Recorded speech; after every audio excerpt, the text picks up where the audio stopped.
Olá, aqui quem fala é o professor Elton Romualdo e você está em mais um episódio do Suricast. No episódio de hoje nós vamos falar sobre a Revolução Francesa. Mas antes de entrar diretamente aos assuntos sobre o conflito, as fases do conflito, eu vou trazer um contexto histórico de uma França pré-revolucionária. Quais foram os reais motivos? O que realmente fez com que essa revolução explodisse na França do século XVIII? Quais os ideais? O que é revolução? Ficou muito curioso, ficou curiosa, né? Por isso, se acomode aí, ajuste aí o seu fone de ouvido, o seu volume, porque eu vou tocar a vinheta e nós vamos começar.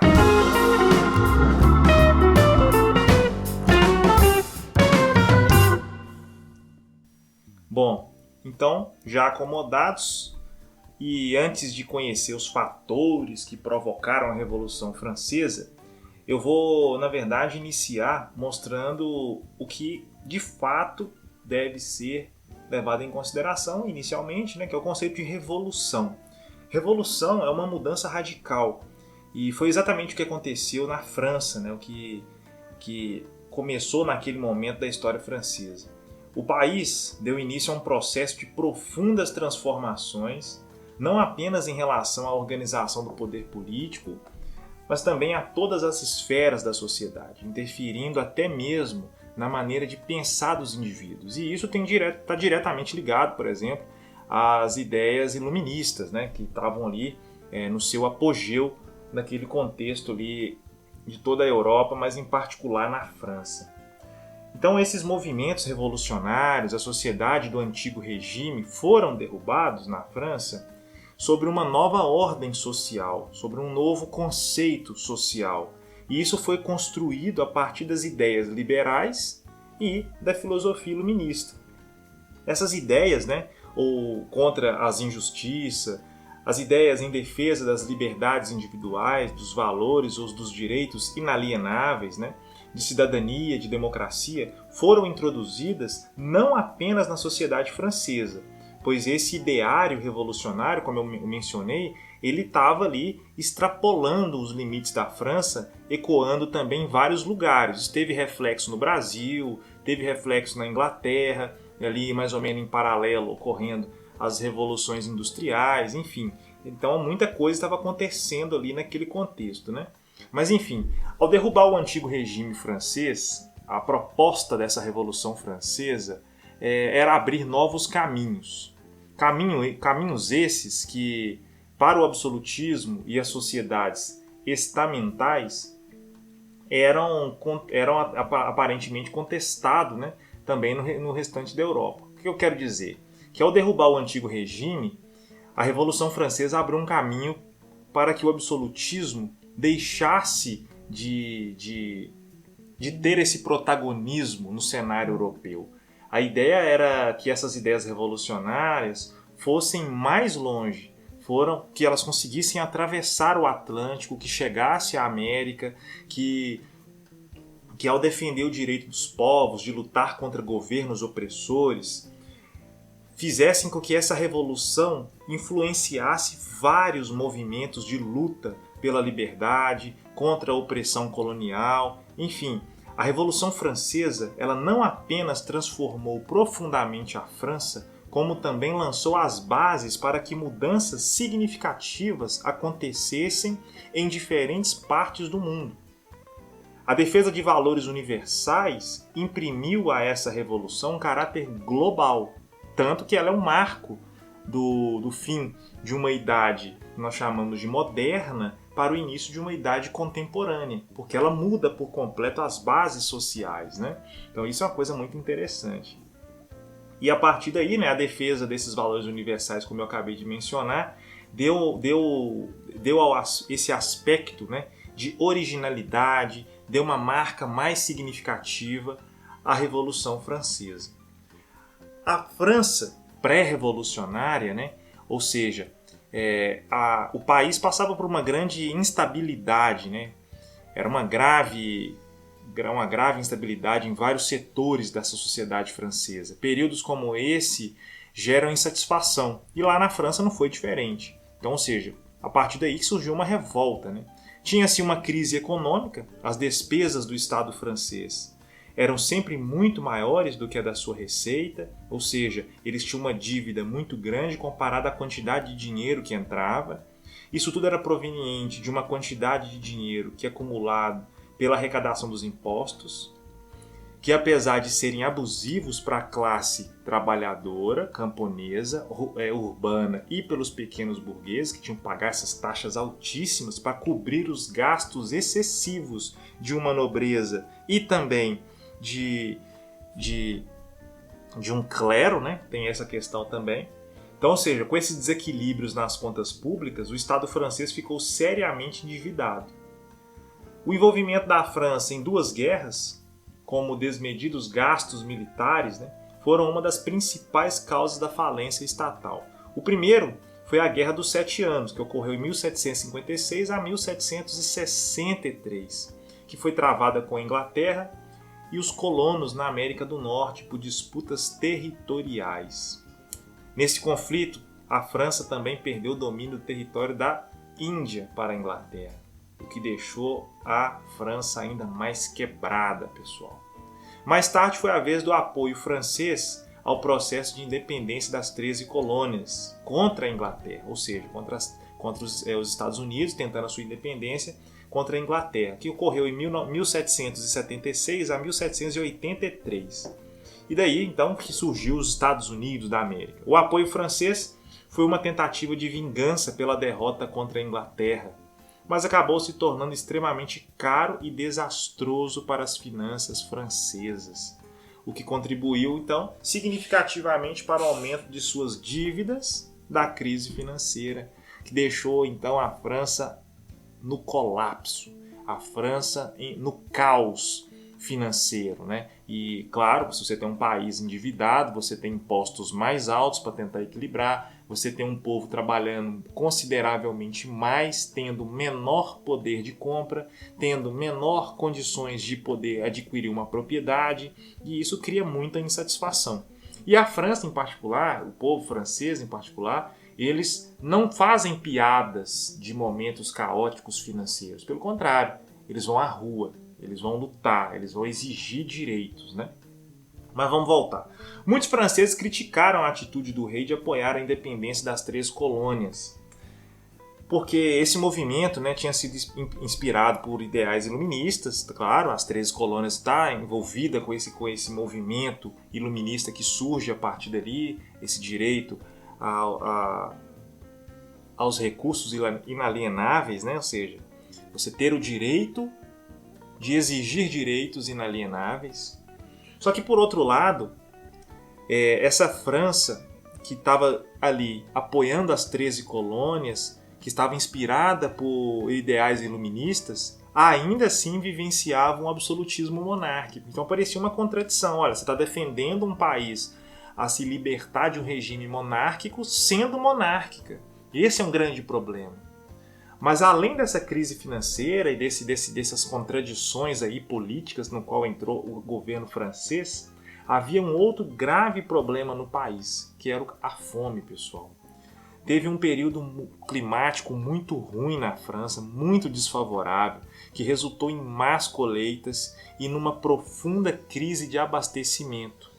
Isso significa que faltava alimento na mesa da pessoa, da família, dos trabalhadores, dos camponeses, até mesmo da nobreza.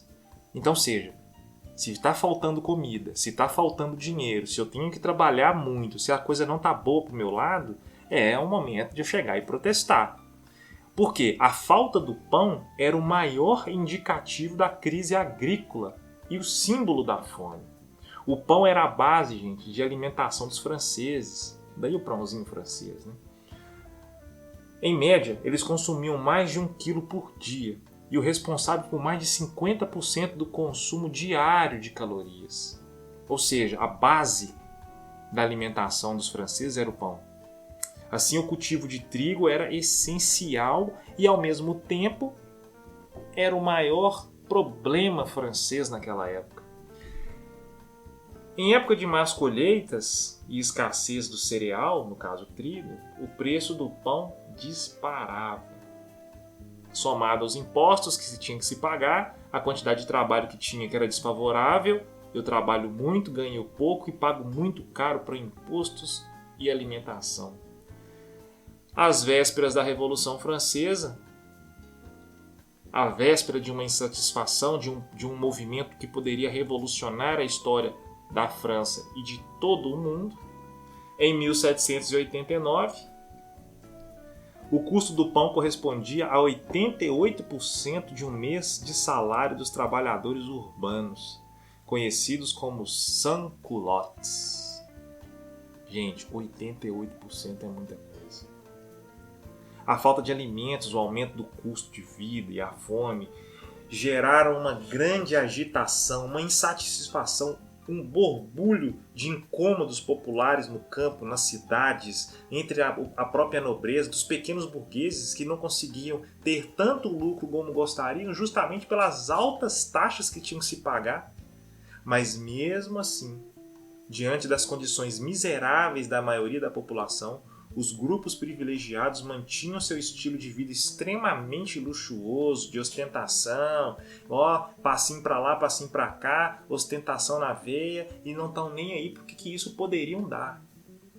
E tudo isso à custa do Estado francês, do trabalhador, do camponês, do pequeno burguês, ou seja, ou do pequeno comerciante. E em consequência disso, o endividamento do Estado também resultou na assinatura de vários tratados comerciais que foram completamente desvantajosos, sobretudo com a Inglaterra, a sua principal credora. A assinatura desses tratados teve como consequência a entrada de produtos manufaturados ingleses com mais facilidade no mercado francês. Com isso, gente, gera uma forte concorrência com as manufaturas francesas que já estavam ali, e isso resultou em falência de muitas dessas produções que eram francesas, criando mais desemprego, mais fome, mais déficit nas contas públicas. Nossa, foi uma confusão. Enfim, o Estado está falido, setor agrícola em crise, setor de manufatura desatualizado, desemprego em alta, sem condições de concorrer com mercadorias estrangeiras, fora do circuito internacional, econômico, de exportação, monopólios e outros tipos de restrição mercantilista, gerando insatisfação da burguesia e dificultando o desenvolvimento de suas atividades econômicas. Esse é o resumo, esse é o quadro econômico francês que antecedeu a Revolução. O nome disso, gente, sabe o que é? É uma França completamente destruída, desolada, economicamente, politicamente. Isso mostra que essa monarquia, que esse absolutismo monárquico estava completamente a ruínas. E essa sociedade estamental francesa, já dividida em 3 ordens, primeiro, segundo e terceiro estado, esses grupos, uns tendo privilégios, outros não, esse tipo de governo já não fazia mais sentido. Ou seja, enquanto o primeiro e o segundo estado, representados pelo clero, pela nobreza, e respectivamente eram dispensados os pagamentos de impostos, o terceiro estado, que era a base de uma pirâmide, o trabalhador, a trabalhadora, o camponês, que está no campo produzindo, plantando, trabalhando com o campo de modo geral, e também o pequeno comerciante, representavam 97% da população, entre burgueses, trabalhadores urbanos e os camponeses, como eu havia falado. E isso, a partir desse ponto, o que cria mais insatisfação? Que 97% da população é que trabalha, que sustenta a economia e são os mais prejudicados, enquanto 3% não paga nada e usufrui de tudo. Então, nesse momento, o governo também concedia à nobreza pensões, cargos políticos, administrativos, de importância e de prestígio social, mas que eram ocupados sem grandes obrigações e responsabilidades. É o famoso deixar o jaleco, dar um rolé, tomar um cafezinho, e as pessoas chegam, cadê o fulano? Não, o fulano tá aí, o jaleco dele tá aí. Ah, então beleza. Só que não tem fulano nenhum. Gente, esse tipo de movimento, que ocorre em vários lugares, gerou muita insatisfação, mas muita insatisfação mesmo. A crise política, ela começa em vários aspectos. Elas não eram direcionadas apenas a sociedades profundamente desigual e apoiada em privilégios entre o primeiro estado, o segundo estado e o terceiro estado. O próprio poder absoluto do rei passou a ser questionado, como era comum nos regimes absolutistas europeus de modo geral. Os interesses e a vontade pessoal do monarca eram colocados acima dos interesses da população, que além de tudo era formada por indivíduos que não eram considerados cidadãos, mas súditos do rei. Ou seja, eu trabalho, eu sustento, eu faço tudo e eu não tenho direito algum. Eu não sou nem sequer cidadão, sou súdito, sou praticamente um servo que tem que fazer tudo por você. E esse direito divino dos reis passou a ser uma ideia anacrônica, não faz mais sentido, né? Não se encaixa mais nos novos tempos, né? Ou seja, já não tem como mais sustentar essa ideia que esse rei tem poderes divinos, nós temos que servir e garantir esses direitos a ele. Não existe mais, não tem como aceitar essa ideia de que esse rei ele é escolhido por Deus. Já não faz mais sentido isso. Já está ultrapassada, essa é a verdade. Porque nesse absolutismo, as pessoas podiam ser presas por causa das suas opiniões políticas, crenças. Enfim, os acusados ou suspeitos de terem cometido um crime podiam ser presos ou até mesmo condenados à pena de morte. Passavam-se a guilhotina. Ou eram enforcados, né? No entanto, essas pessoas que eram condenadas não tinham nenhum tipo de julgamento adequado, nenhum tipo de critério, era simplesmente ameaçou, correu-se risco, tchau. Esse regime político, gente, passou a ser incompatível, completamente dissonante de toda a esses ideais iluministas que estavam em jogo, no qual a própria França ajudou os Estados Unidos, as 13 colônias, a serem independentes. Então, não faz mais parte dos anseios da população que clamava por uma sociedade mais justa, livre, com governos representativos, com o qual essa população seja reconhecida como cidadã, que ela possa participar, possa ter uma atividade dentro desse tipo de governo. Então, a época da Revolução Francesa, que até então era governada por Luís XVI, que apesar de ter sido educado para ser rei, assumiu o trono completamente despreparado, completamente perdido e longe de casa. Tanto que as crises estão aí para mostrar o que aconteceu com a França, né, que precederam aí a Revolução Francesa. Diante das circunstâncias nada favoráveis, por exemplo, como foi o caso de ter herdado um trono completamente falido, à beira do colapso e do caos, como eu já mencionei, né, o caos francês da época, o jovem monarca demonstrava ser incapaz de tomar medidas. E o que é uma coisa importante quando você tem o poder? O poder de tomada de decisão. Você tem que ser incisivo, você tem que ser certo, certeiro, você tem que ter frieza para tomar decisões. E esse jovem monarca não tinha nada disso. E com isso, todos esses contextos, essa crise política, social, econômica, a fome, tudo isso contribuiu ainda mais para uma impopularidade, para uma insatisfação, para uma tentativa de derrubada desse poder. O Luís XVI, que era casado com Maria Antonieta, filha dos reis austríacos, era um casamento assim arranjado, né? O casamento foi resultado de uma aliança política e era muito comum na época entre a França e a Áustria. Para pôr fim a uma antiga rivalidade entre os dois reinos, então se casa ali essas duas famílias, de modo que o poder permaneça sempre na mão de uma dessas duas dinastias. Apesar da situação da economia francesa se mostrar cada vez mais alarmante, a rainha não se preocupava em poupar os gastos com festas, com luxuosos bailes, com suas taças de cristal, suas bebidas exóticas e caríssimas, né? É uma vida luxuosa, ostensiva, que ela gostava de ostentar, festas, teatros, joias, sapatos, penteados extravagantes. Isso tudo é o símbolo da nobreza, o símbolo da coroa, né? Esses gastos eram considerados futilidades. E a população começava a ficar cada vez mais enfurecida com isso, principalmente naquele momento de profunda crise. Todo mundo à beira da lama, como um fusca velho, atolado na lama que se acelera, acelera, acelera, ele só patina e nunca sai do lugar.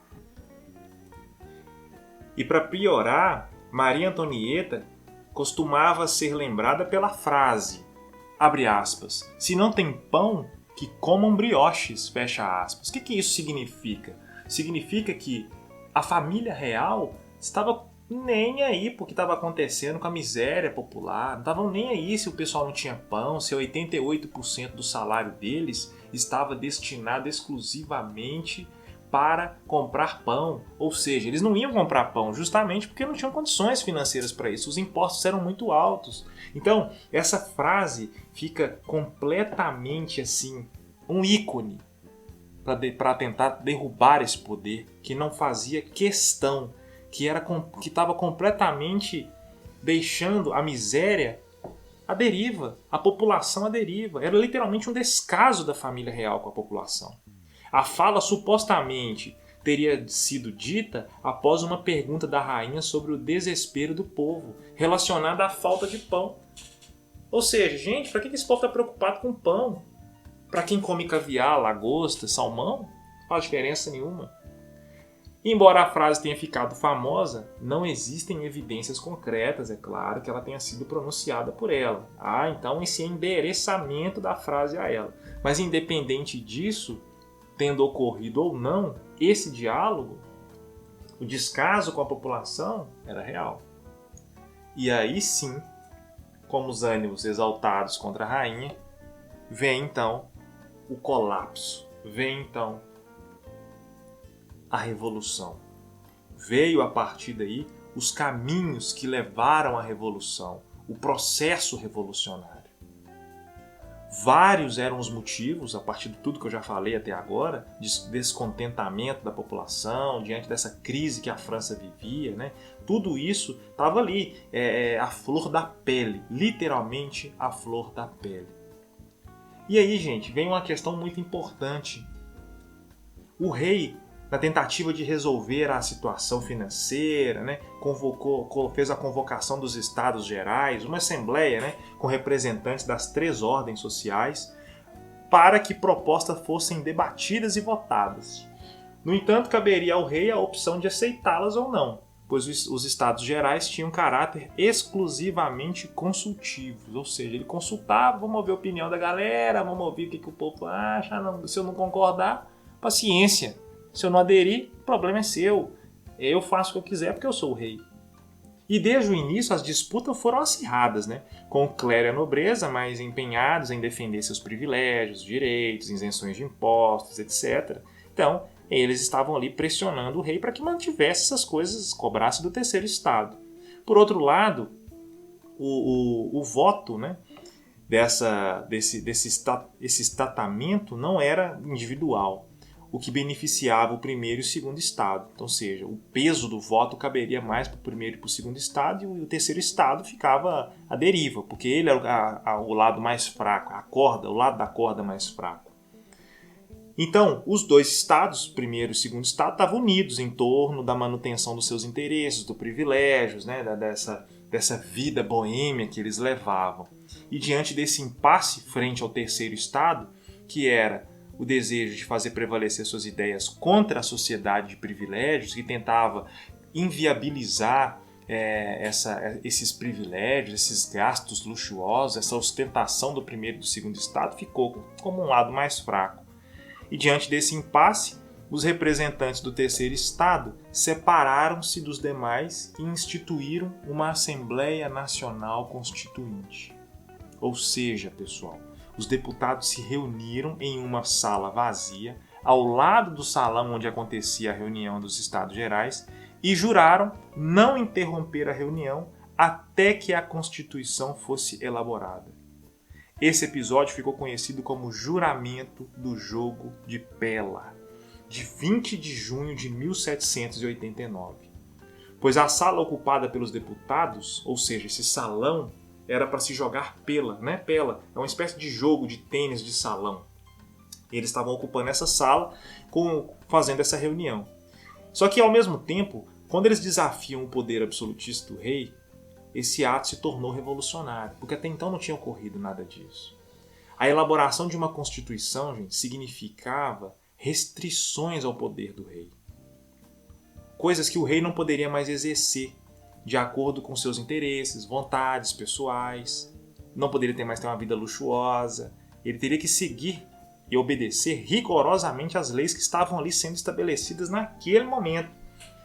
Sendo assim, sua autoridade estava sendo desafiada, o rei reuniu suas tropas e deixaram todos a postos. E aí, aqueles que já estavam como do lado mais fraco da corda, com o nervo à flor da pele e extremamente estressados e sem nenhuma representatividade, começam a perceber e ficarem atentos ao que estava acontecendo. E diante das ameaças, a Assembleia Nacional Constituinte, que eles começaram a desenvolver no salão de Pela, né? O que começa a rolar ali naquele momento? Houve uma grande mobilização popular. Todo mundo, toda a classe operária, todos os trabalhadores, todos começaram, nesse ato revolucionário, começaram a defender os deputados constituintes, que defendiam essa Constituição. Essa era a adesão popular ao processo revolucionário. Então, ou seja, o poder do rei estava sobre uma real ameaça. O poder absolutista estava à beira do colapso e do abismo nesse momento.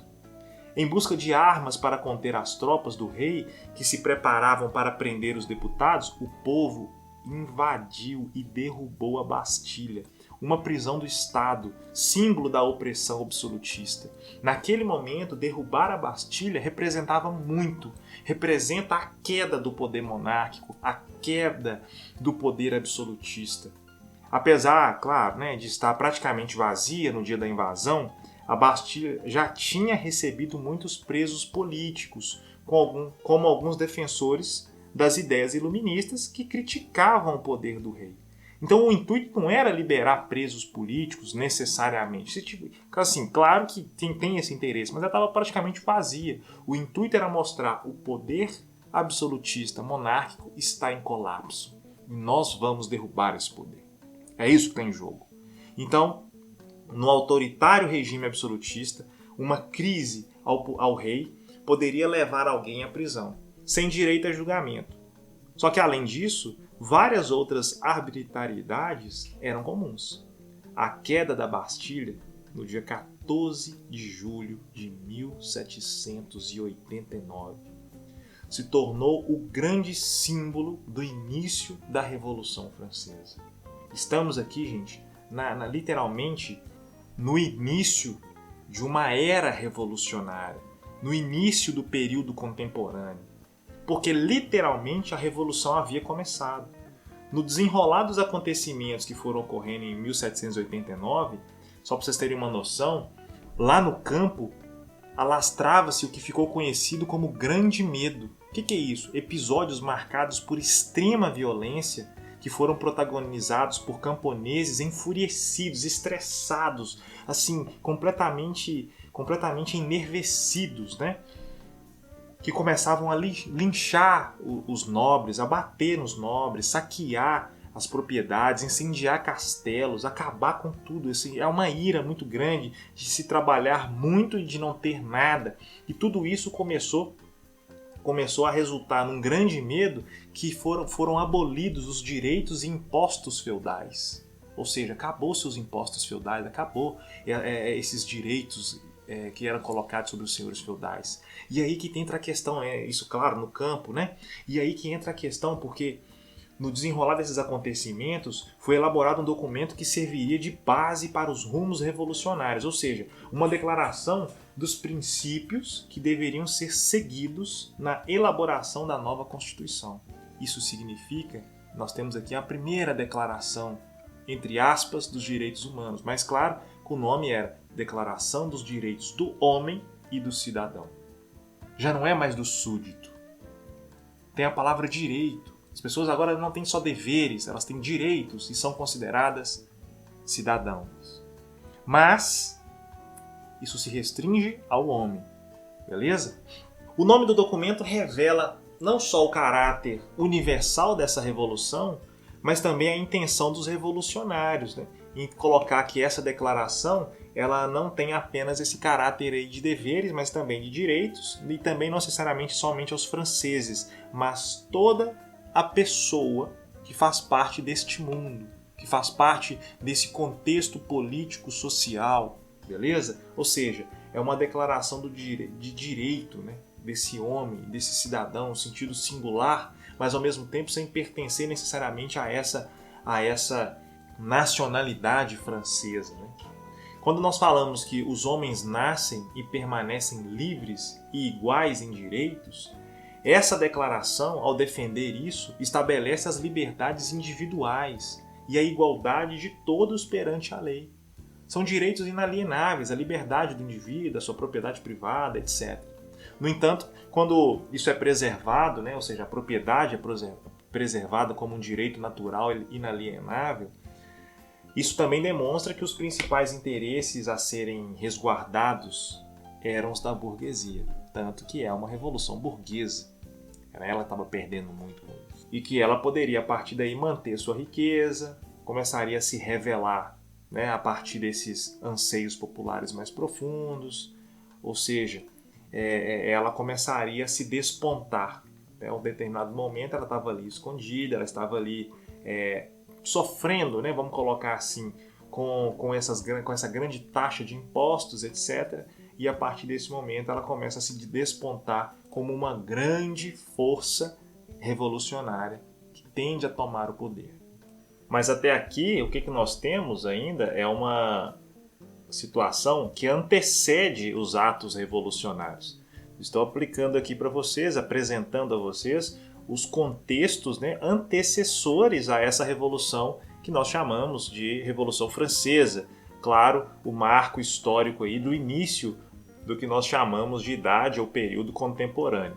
No próximo episódio do Suricast, já vou deixar aí para vocês a deixa, entrarei de fato, de frente, tentando pegar todos os elementos possíveis dessa revolução, do conflito, dos problemas, das 3 grandes fases aí dessa Revolução Francesa, para explanar para vocês aí e descortinar todos os elementos que cabem a ser estudados. Por isso, me sigam lá nas redes sociais, no Instagram, @EltonRomualdo, me procure lá, tamo junto e misturado, firmes e fortes igual estaca no brejo. Então fica aí pro próximo episódio do Suricast. Tchau e obrigado.